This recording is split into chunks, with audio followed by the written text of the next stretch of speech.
ago, and I saw the most incredible VR experience, lying down in the dome in the desert and watching this amazing immersive experience.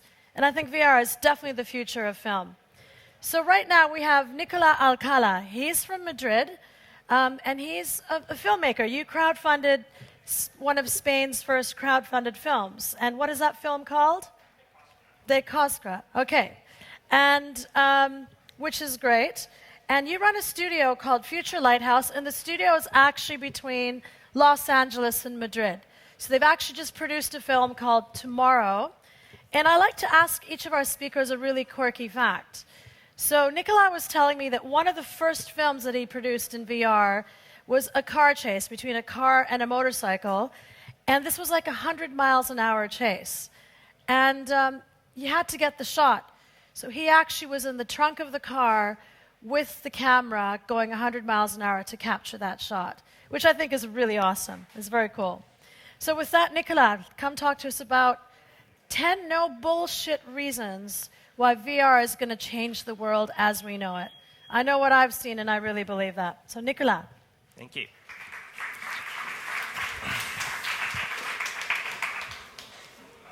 Well, basically, what I do is to tell stories. I'm a storyteller. But I believe we all are. We've been telling stories since the beginning of time. And I believe stories are the grounds of our society. We tell stories every day. We tell stories to each other. It's, each one of you has a startup. You have a startup, you're producing stuff, but you have a story behind it. That's the story you tell to your investors. We tell stories while we work. We tell stories to ourselves. It's how we explain ourselves, how we explain the fact that we are alive, that we relate to each other. It's basically who we are. There's another important thing. I think storytelling is one of the things that defines us. The other one is technology. Terence McKenna, which is a philosopher I really like, used to say that technology is the real skin of our species. Humanity, correctly seen in the context of the last 500 years, is an extruder of technological material.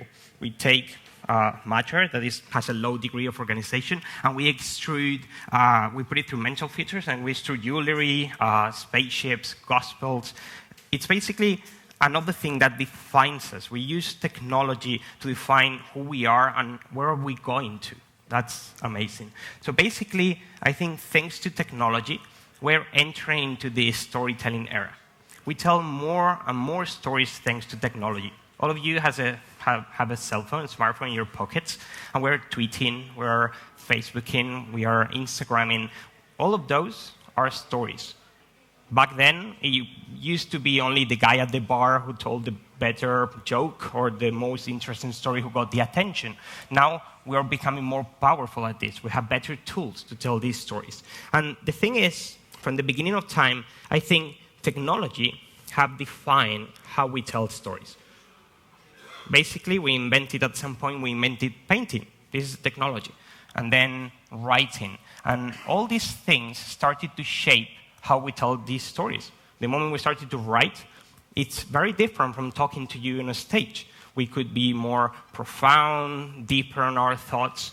Then we invented paint, canvases, photography, movies, and all of this changed the rhythm, the way we express ourselves. And as technology evolved, we were even able to invent a small camera to see what an eagle can see. And this is fascinating because it's through technology that we can have a dimension of who we are. When we invented the telescope, we found out we were in the center of the universe. We were just a tiny little speck of dust in an infinite universe. And then we invented the microscope.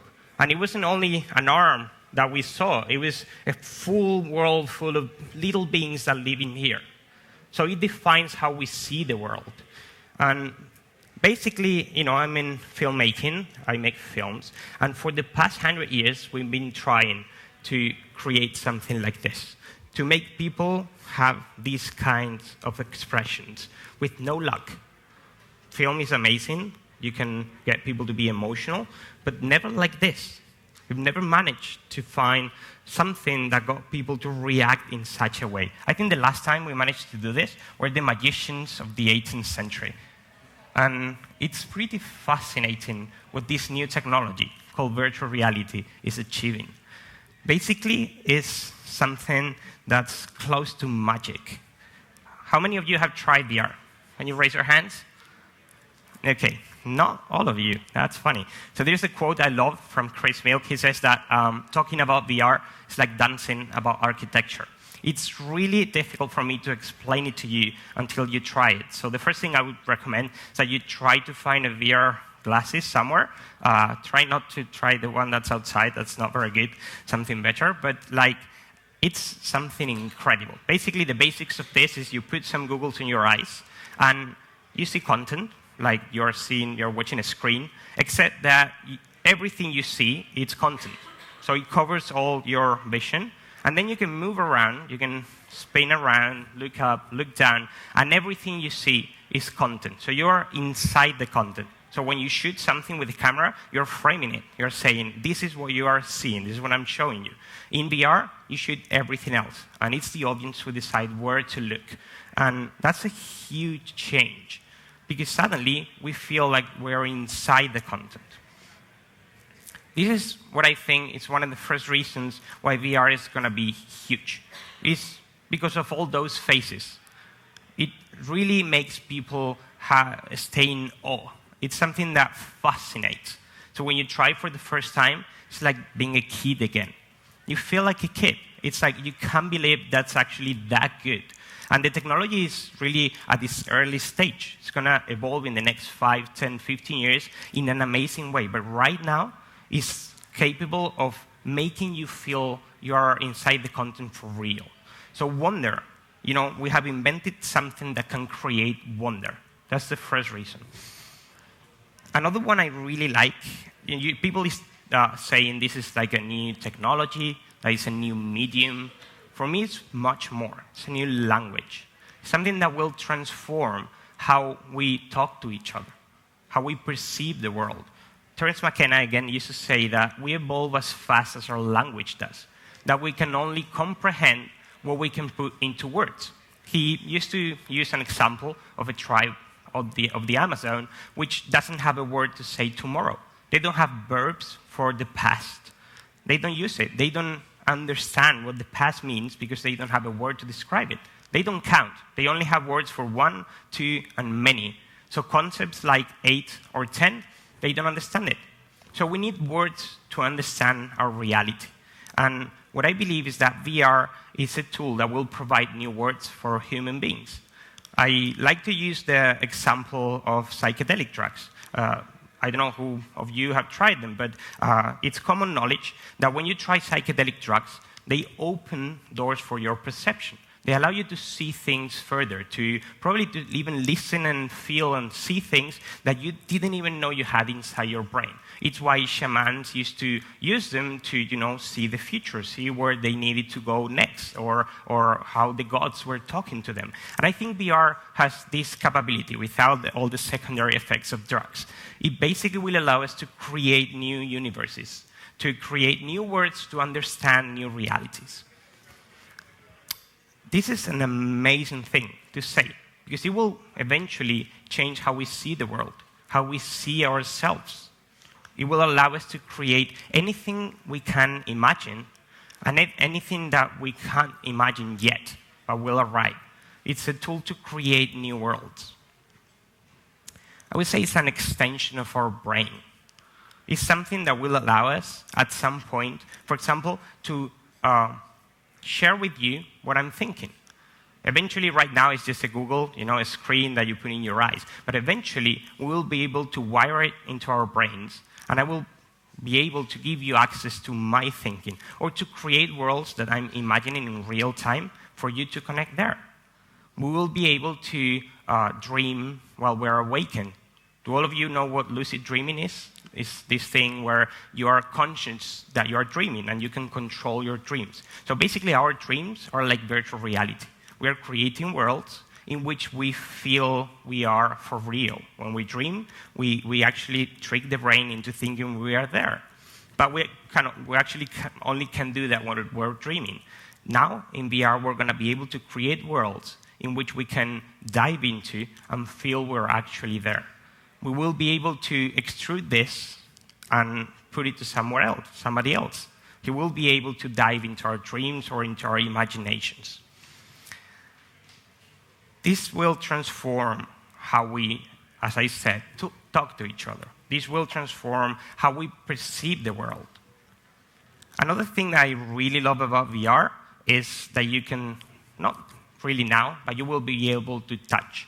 So in the most advanced devices, you can actually grab a controller and open things, grab objects. You can perform surgery in a very precise way.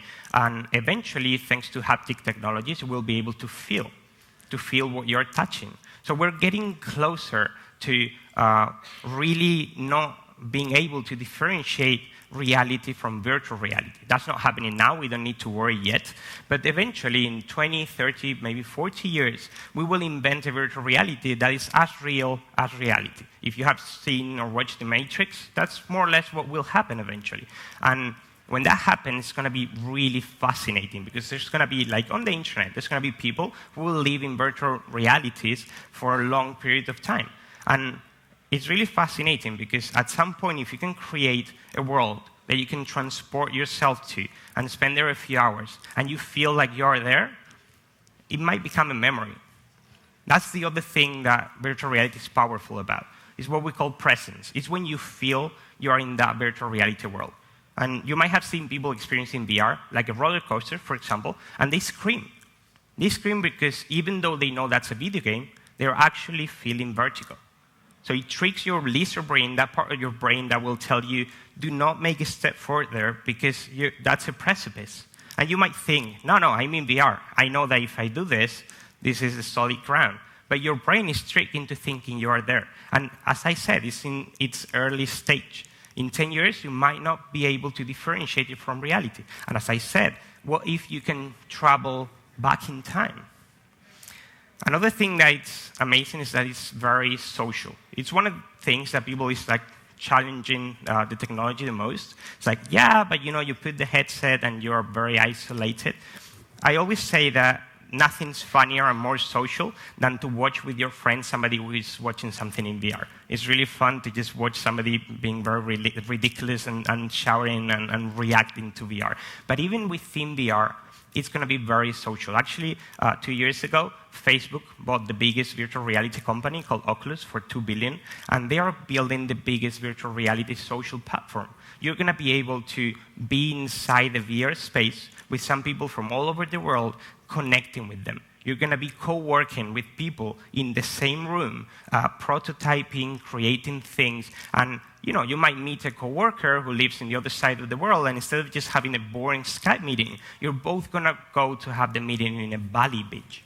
And you can change the environment. You can draw things in the air. It's basically something that will allow us to connect further. It's the ultimate empathy tool.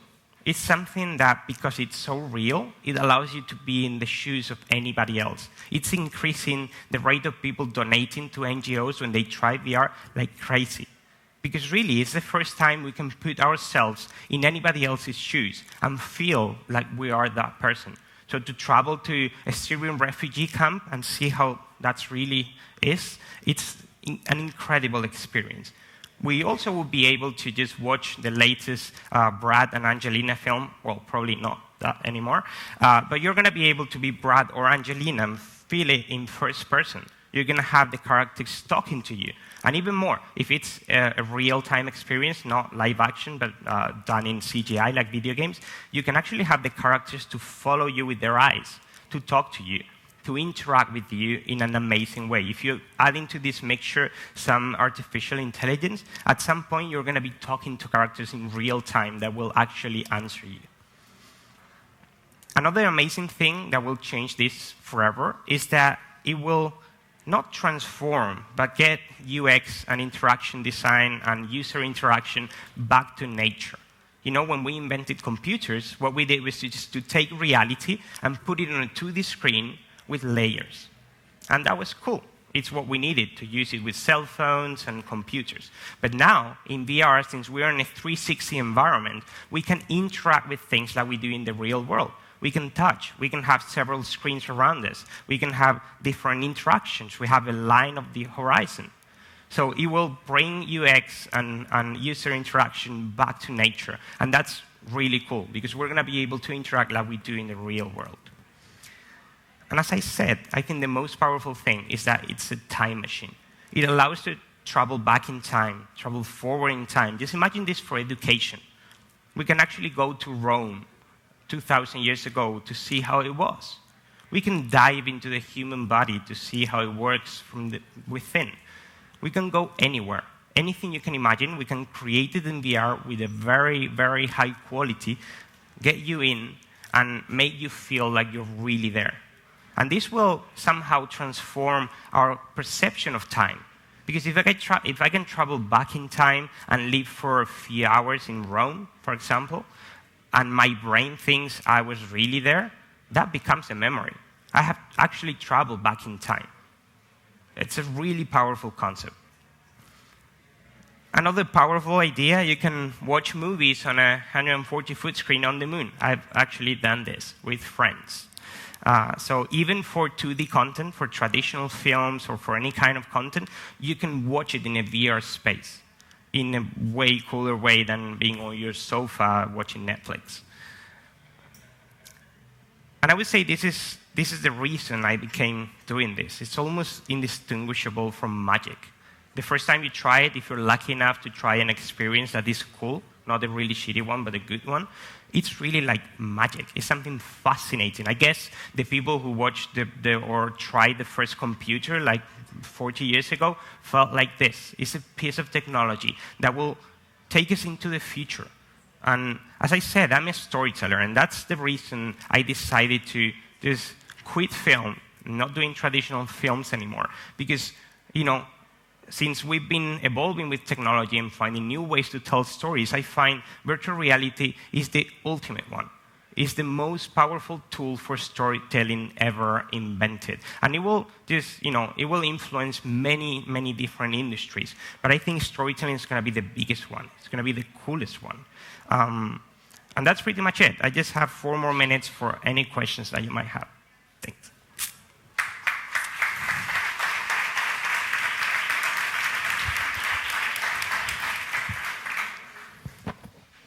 So questions from the audience. Don't be shy. Come on. Either you're very bored or very fascinated. There, we've got a question in the front row. Hi. Have you already started designing storytelling under VR? Yeah, we've been working in VR for a year and something, creating our own stories, creating fiction stories in VR, as well as working with some brands and other companies to create or help them tell their stories. As a storyteller and filmmaker, it's fascinating because it's like being on 1895 when film was invented, and they invented this machine which could film things, and they needed to invent the language of it. So now it's like, in film you have a close-up. If you want to show something, you just go and film it. In VR, you don't have those tools. So we need to rethink how storytelling works in VR. So yes, we have started telling stories. You can watch some of them in our website, and if you manage to grab some Google Cardboard, which are pretty cheap cardboard glasses, you can use your cell phone to watch VR in that space. Okay, more questions from the audience? We've got one just back there.